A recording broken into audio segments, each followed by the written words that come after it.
Bienvenue dans les récits extraordinaires de Pierre Bellemare. Un podcast issu des archives d'Europe 1.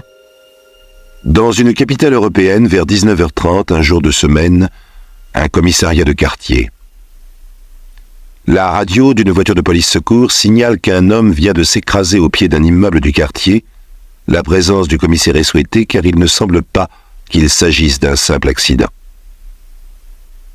Quelques instants plus tard, le commissaire est donc au pied de l'immeuble, penché sur le cadavre qui ensanglante le trottoir. C'est celui d'un homme de taille moyenne, brun, les yeux marrons, vêtu d'un costume usé et quelque peu démodé.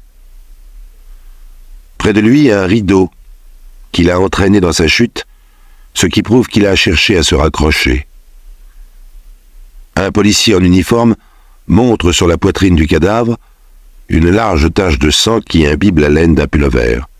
« Voyez, patron, on lui a tiré dessus. » Comme un poisson blanc dans un bocal de verre, le gardien de l'immeuble, pâle et tremblant d'émotion, quelques secondes plus tard, regarde passer le commissaire. Sa bouche s'ouvre et se ferme derrière la vitre.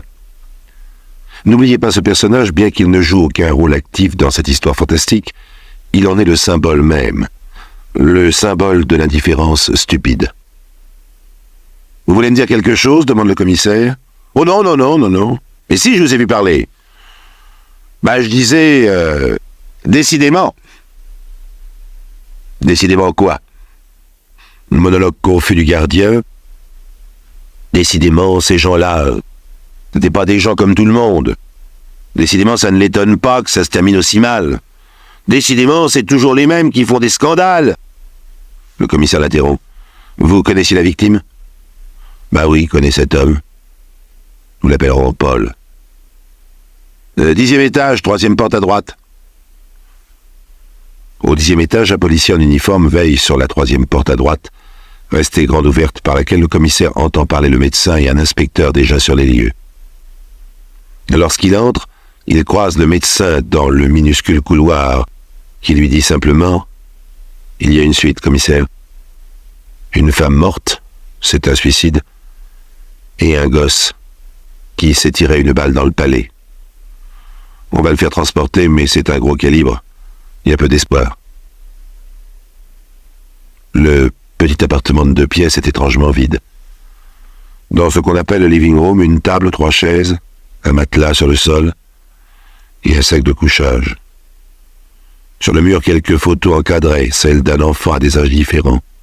D'abord bébé, dodu, petit garçon en première communion, adolescent maigre, souriant sur sa bicyclette. L'adolescent maigre, il est là, allongé sur la moquette, le visage inondé de sang. Il tient encore un revolver à la main. Il a dû tomber en arrière en versant une chaise après s'être tiré une balle dans le palais. La mère est dans la chambre, en pantalon et chemisier, pâle, rigide, sur le lit où elle s'est suicidée en absorbant sans doute une forte dose de barbiturique, comme en témoignent un verre et des tubes vides. C'est une blonde dont le visage disparaît dans le désordre des cheveux et des draps. Quel carnage, pense le commissaire. Évidemment, la fenêtre est ouverte, et il manque l'un des rideaux. Les rumeurs de la rue montent, indifférentes. Le commissaire se penche. Tout en bas, les 2 voitures de la police et l'ambulance qui vient d'arriver sont montées sur le trottoir pour ne pas trop gêner la circulation. Le cadavre du malheureux est encore visible au milieu du cercle de badauds maintenu par les policiers. Quelques instants plus tard, tandis que 2 brancardiers emmènent le jeune homme, le commissaire examine le revolver. C'est un vieux 7,65 qui doit dater de Mathusalem. Le chargeur est vide, toutes les balles ont été tirées. Encore un coup d'œil sur la malheureuse allongée sur son lit. Et puis le regard du commissaire balaie la pièce. Dans un placard resté entrouvert, quelques vêtements sur des cintres. Et le coupable. Et oui. Pour un peu, l'enquête serait finie avant d'avoir commencé, car le responsable est là, dans le bas de ce placard, au milieu des chaussures, dans la serviette de simili-cuir où la malheureuse gardait ses documents d'état civil. Le responsable de ce carnage, c'est un papier imprimé, un simple papier, Mais un papier comme le commissaire n'en a jamais vu. Un papier dingue, démesurément grotesque, et en même temps parfaitement logique. Il est à lui tout seul la condamnation de tout raisonnement humain. Il est l'œuvre de la machine qui rend fou.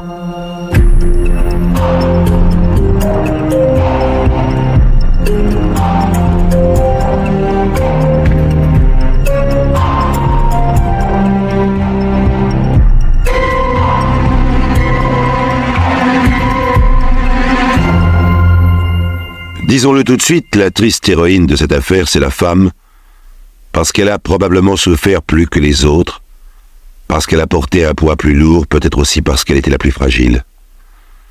Inutile d'entrer dans des détails psychologiques, inutile de monter en épingle certains traits de caractère.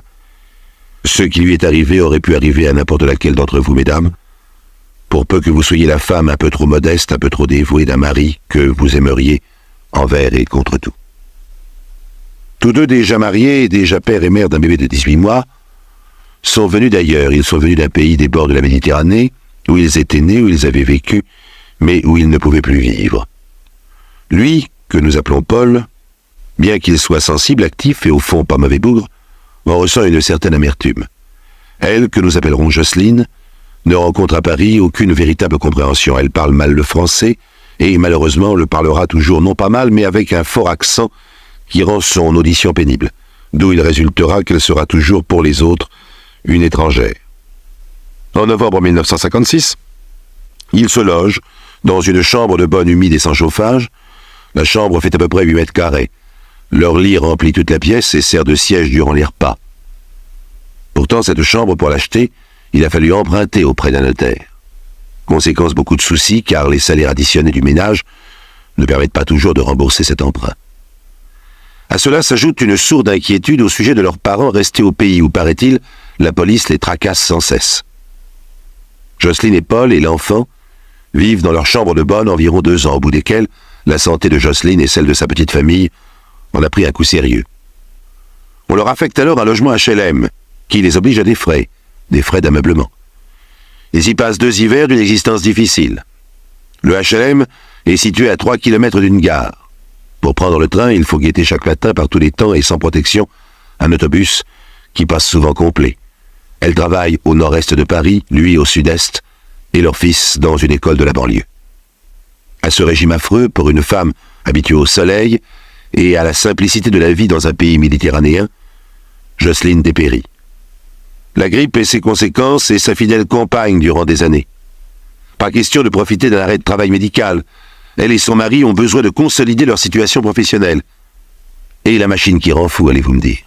Attendez, nous allons en parler de cette extraordinaire machine, mais la machine, c'est le jour J. Et il faut d'abord passer, avant le jour J, à l'épisode suivant. Deuxième épisode, le PMU. Oui, Paul se met à jouer au PMU. Il perd plusieurs fois et puis enfin gagne une somme assez coquette. À partir de ce jour, il va jouer régulièrement et de plus en plus. Sa femme est convaincue qu'il joue sérieusement, scientifiquement, puisqu'il gagne, et que leur situation s'améliore. Oh, ce n'est pas la gloire, mais enfin, ils parviennent à se loger dans un petit appartement de 2 pièces, où il y a un cabinet de toilette de 3 mètres carrés. Il paie un bail de 15 000 nouveaux francs et en dépense 15 000 autres pour le rendre habitable. Le loyer est de 200 francs par mois. Cela leur donne droit à la contemplation quotidienne d'un poisson blanc dans un bocal, le gardien de l'immeuble, dont nous reparlerons. Dire que Jocelyne est heureuse, ce serait beaucoup, car la situation de son mari oblige celui-ci à voyager énormément. Elle s'aperçoit ensuite que ses voyages ne sont pas tous professionnels, qu'il a des aventures. Enfin, que sa vie devient quasiment double. Une vie avec elle, une autre secrète en dehors d'elle. Bon, bien sûr, elle proteste, elle menace, mais elle reste parce qu'elle l'aime, et puis que lui revient toujours, sans doute, parce qu'il l'aime aussi. Et puis il y a quand même quelques bons moments. Par exemple, Paul emmène 2 fois l'an Jocelyne, qui n'avait jamais pris de vacances de toute sa vie, faire des séjours d'1 ou 2 semaines dans un hôtel de la Côte d'Azur. Mais encore une fois, chers amis, et ce détail est très important, la vie de Jocelyne reste très modeste. Et Jocelyne reste très lucide. Elle pense que la chance ne durera pas. Et chaque fois que son mari gagne une somme au PMU, elle conserve soigneusement le justificatif pour être en règle avec le percepteur.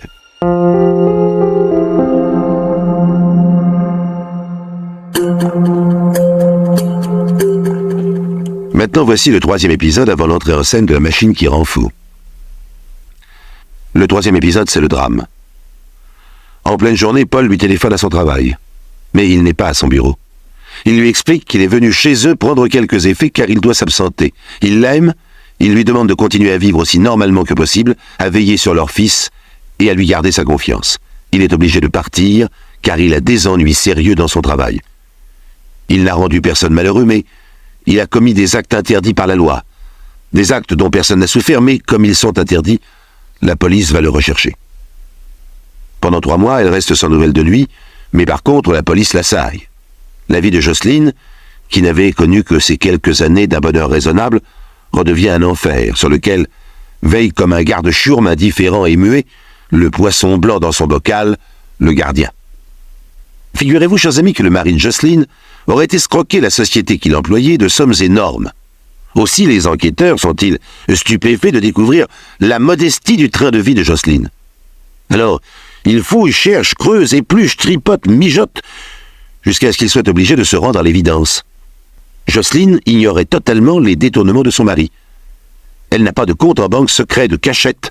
Elle n'a jamais été en Suisse. Elle n'a ni bijoux, ni fourrure, ni tableau de maître, ni objet d'art. Elle n'a qu'un petit appartement de 2 pièces, des meubles modestes, et maintenant que son mari a disparu, elle vit avec son unique salaire de secrétaire. Enfin, Paul, dénoncé, est arrêté là où il se cachait. Il n'a plus d'argent, il était, paraît-il, au bout du rouleau. Il dit au policier « Ma femme ne sait rien, elle ne sait absolument rien. » Et il dit à la malheureuse Jocelyne en larmes « Je te demande pardon. » Le temps passe, tout un nouvel hiver, Jocelyne se débat seule comme elle peut. Ça n'est pas drôle d'avoir son mari en prison pour escroquerie. Elle a l'impression que le monde s'est divisé en 2 clans, celui de l'indifférence et celui du soupçon. Dans le clan du soupçon, elle pourrait ranger par exemple sa voisine, qui refuse désormais de la fréquenter, ou les parents des camarades de son fils. Dans le clan de l'indifférence, son patron, ou le gardien de l'immeuble, le poisson blanc dans son bocal. Oh certes, ils ne posent pas de questions, mais ils n'ont pas un geste, pas un sourire, pas une parole de soutien. Elle peut même imaginer dans sa solitude le genre de réflexion que l'on fait dès qu'elle a le dos tourné. Les étrangers qu'on accepte chez nous pour qu'ils nous volent, on devrait les renvoyer chez eux. D'accord, c'est son mari le coupable, mais elle n'avait qu'à pas l'épouser. Après tout, elle en a bien profité, hein. Est-ce que vraiment elle ne savait rien? Oh, il n'y a pas de fumée sans feu, hein. Qui se ressemble s'assemble, etc., etc. Jocelyne a bien une amie, mais le mari de celle-ci ne veut pas entendre parler de cette femme d'escroc. Finalement, l'enquête établit que le détournement de son mari s'élève à la somme énorme de 1,190 milliard d'anciens francs. Mais qu'est-ce que cet argent est devenu? J'en ai dépensé une petite partie, j'en ai joué une grosse partie, et j'ai distribué le reste à ceux qui en avaient besoin. Telle est la réponse du mari de Jocelyne. Comme on ne découvre aucune dissimulation, aucun investissement, les policiers sont tout près de le croire et lui demandent des noms. Je ne peux pas vous donner le nom de ceux qui ont reçu de l'argent. Pour eux, ce serait une catastrophe qu'ils n'ont pas méritée. Ils devraient le rendre. Et ils l'ont sans doute déjà dépensé. Ah oui, mais cela permettrait de dédommager en partie vos victimes. Paul a une curieuse réponse. Mes victimes? Mes victimes. Mais qui sont mes victimes? Qui a souffert de mes détournements? Mes détournements ont duré des années. Pendant des années, la société que j'ai escroquée a fait des bénéfices que tout le monde trouvait satisfaisants. Par 2 fois, des sociétés fiduciaires sont venues examiner les comptes. Elles ont trouvé la situation normale. Je n'ai donc fait que ponctionner des super bénéfices, des profits inutiles exagérés, pour les redistribuer à ceux qui en avaient besoin. Bon, bien sûr, on peut approuver ou désapprouver cette façon très personnelle d'envisager les choses. Vous pouvez croire ou ne pas croire que Paul a distribué une partie de cet argent. Mais il y a une chose qu'il faut admettre. C'est que Jocelyne n'est pour rien dans toute cette affaire. Elle continue à n'être qu'une femme en mauvaise santé, une secrétaire joignant difficilement les 2 bouts, cachée dans un petit appartement dans un quartier devenu trop cher pour elle. Elle assume la tâche difficile de maintenir une image objective du père dans l'esprit de son fils, en qui a disparu toute gaieté, et de le convaincre de poursuivre tant bien que mal ses études. Quand le procès a lieu, elle va devoir y assister, témoigner, être retournée sur le grill par l'accusation ou la défense, photographiée comme une vedette douteuse pour se retrouver seule le soir avec un fils malheureux devant une boîte de sardines.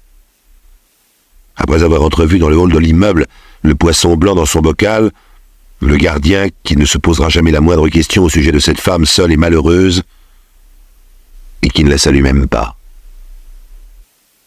Plusieurs fois, elle craque et subit des dépressions nerveuses, on la comprend. Ces incidents deviennent de plus en plus fréquents, alors qu'approche le jour où la machine qui rend fou va entrer en action. 4e épisode, le procès de Paul a lieu.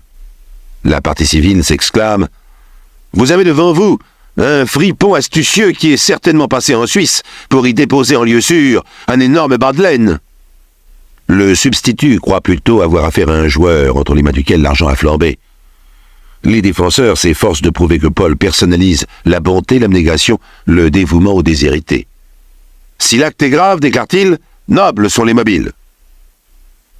Paul bénéficie de l'indulgence du tribunal. Condamné à 5 ans, il quitte la salle d'audience pour la prison et Jocelyne, toujours seule, rentre chez elle. Elle passe devant le poisson blanc dans son bocal, qui ne sait rien, ne veut rien savoir, ne veut rien entendre, ne rien dire. Elle se couche, seule, et pleure. Elle a raison de pleurer, elle pleure d'avance. Elle n'aura pas le temps de pleurer pour tout le mal qu'on va lui faire, car la machine qui rend fou va entrer en action. Oh, c'est peut-être un beau matin, un joli et frais matin. Du fond de son bureau poussiéreux, un fonctionnaire des finances actif et vigilant s'empare du dossier de Jocelyne. Il y a toutes sortes de jouissances, sexuelles, gastronomiques, artistiques et professionnelles. Ah, comme c'est bon de faire du beau travail, comme c'est jouissif de trouver ce que cet honorable fonctionnaire découvre ce jour-là dans le dossier de Jocelyne. D'un geste large, à moins qu'il soit automatique, il saisit un imprimé et écrit. Est-ce qu'il écrit avec une joie sadique ou machinalement? Le résultat est rigoureusement le même. Il fait savoir à Jocelyne que les sommes détournées par son mari sont considérées par la Direction générale des impôts comme bénéfices. Son mari étant dans l'impossibilité de payer, elle est priée, puisqu'épouse sous le régime de la communauté, d'avoir à verser la somme de 9 464 955 nouveaux francs. Bref, Jocelyne, qui gagne un petit salaire de secrétaire, doit 1 milliard ancien au fisc. Inutile de vous dire, chers amis, qu'autour d'elle, tout le monde rigole. C'est idiot, c'est absurde. Mais après tout. Et là, le monstre laisse voir le bout de son oreille. Tout compte fait, c'est assez logique. Et que voulez-vous, ma pauvre Jocelyne? Il y a des lois, et bien évidemment, ces lois ne peuvent pas tout prévoir. Mais rassurez-vous, ça va s'arranger. Mais ça s'arrangera comment? On ne sait pas, mais ça s'arrangera. Cette fois, ça y est, l'indifférence s'installe. Le monstre s'est démasqué. Et en attendant que ça s'arrange, le monstre, selon le processus habituel, agit. Avertissement, rappel, commandement, 10% par-ci, 10% par-là, etc., etc. Le monstre met en branle la machine qui rend fou. Il faut dire que pour tout le monde, cela reste une blague de l'administration. Mais 10% sur 1 milliard, cela fait tout de même 100 millions. La première fois où Jocelyne a reçu un papier ainsi rédigé, total général de la somme restant due pour l'année, 9 464 955 francs, elle a haussé les épaules. Mais quand elle a reçu l'imprimé qui la prévenait qu'elle devait 100 millions de plus, elle a commencé à avoir peur. Peur de quoi? Mon Dieu, peur! Peur d'être condamnée toute sa vie au désespoir, à la misère, à la prison peut-être. Le visage de son avocat lui apparaît quelques instants entre deux piles de dossiers pour lui dire qu'il va s'en occuper. Qu'est-ce qu'il fait? Son boulot, en l'occurrence, pas grand-chose. Le patron de Jocelyne aussi promet de s'en occuper. Il a des relations, paraît-il. Peut-être va-t-il téléphoner, mais à qui? Pour demander quoi? Et en échange de quoi? En fait, quelques jours plus tard, le patron désolé lui met sous les yeux la lettre que lui a adressée le Trésor public, l'informant qu'il devra retenir 500 francs par mois sur le salaire de Jocelyne, jusqu'à concurrence de 1,190 milliard d'anciens francs. Et la lettre est signée d'une belle écriture nette et ferme, bien qu'illisible évidemment. Jocelyne a depuis longtemps cessé d'être amusée. Pour elle, ce n'est plus un gag. Sans rire, elle a fait le calcul. Sans les intérêts, il lui faudrait 1700 ans pour payer. Avec les intérêts, elle ne pourrait jamais payer. Elle devrait au contraire un peu plus chaque année. Quand on suit l'affaire de loin, quelques années plus tard, on a envie de crier « Mais attention! Attention! Vous allez la rendre folle, cette malheureuse! Ce n'est qu'une femme qui n'est déjà pas très solide et qui vient de vivre des moments affreux. Arrêtez cette plaisanterie, vous jouez avec le feu !»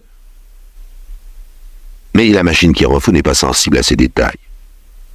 On ne lui a pas appris à tenir compte de ces détails. En 1974, Paul sort de prison. Il a 55 ans et bien entendu, en raison de son passé, il ne trouve pas de travail. Il faut croire que la thèse de la partie civile qu'il accusait d'avoir constitué un bas de laine en Suisse est fausse, puisqu'il n'a pas un sou. Et où va-t-il?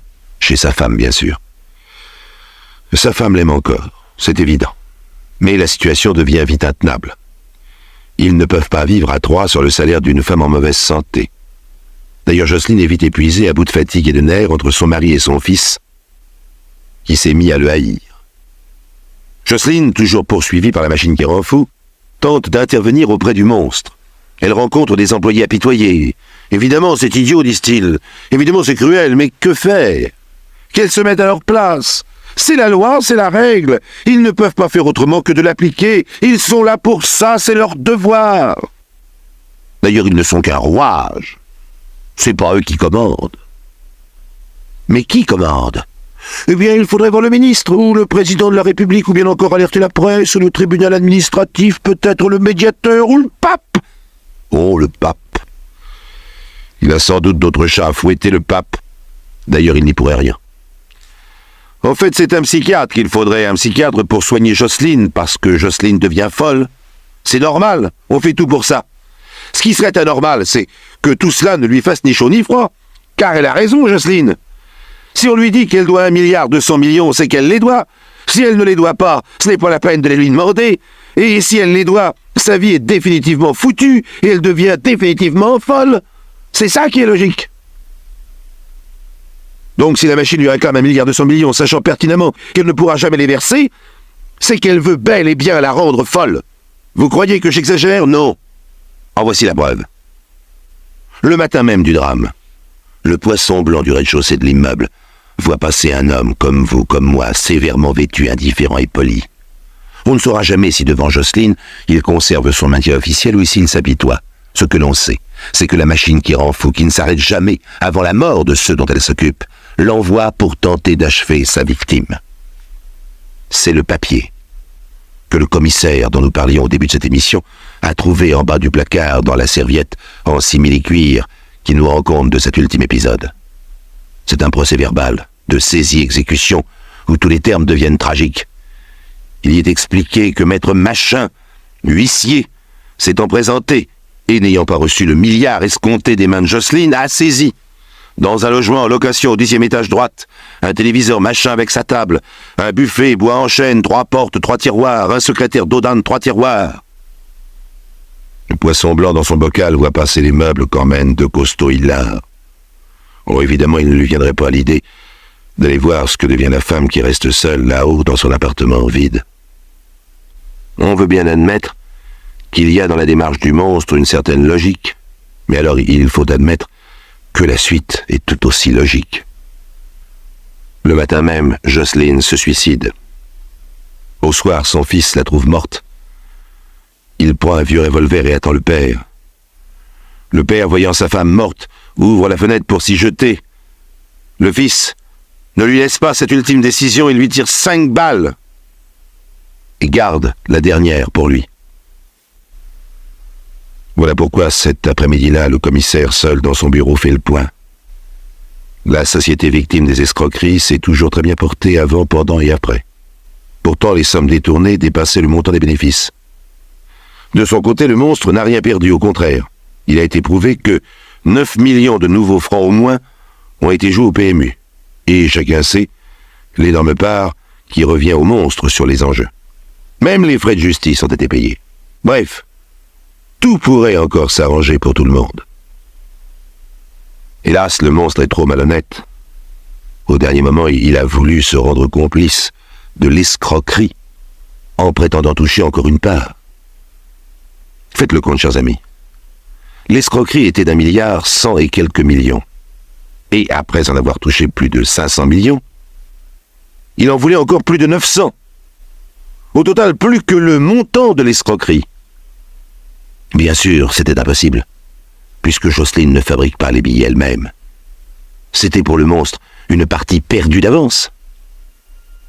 Alors il n'a pas hésité à utiliser l'arme suprême, la machine qui rend fou, pour le plaisir, pour le sport, rien que pour le sport.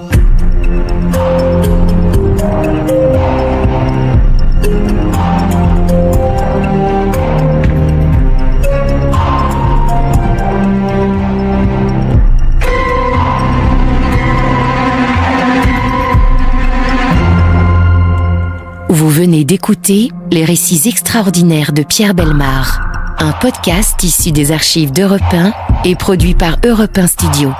Réalisation et composition musicale, Julien Tarot. Production, Sébastien Guyot. Direction artistique, Xavier Joly. Patrimoine sonore, Sylvaine Denis, Laetitia Casanova, Antoine Reclus. Remerciements à Roselyne Bellemare. Les récits extraordinaires sont disponibles sur le site et l'appli Europe 1. Écoutez aussi le prochain épisode en vous abonnant gratuitement sur votre plateforme d'écoute préférée.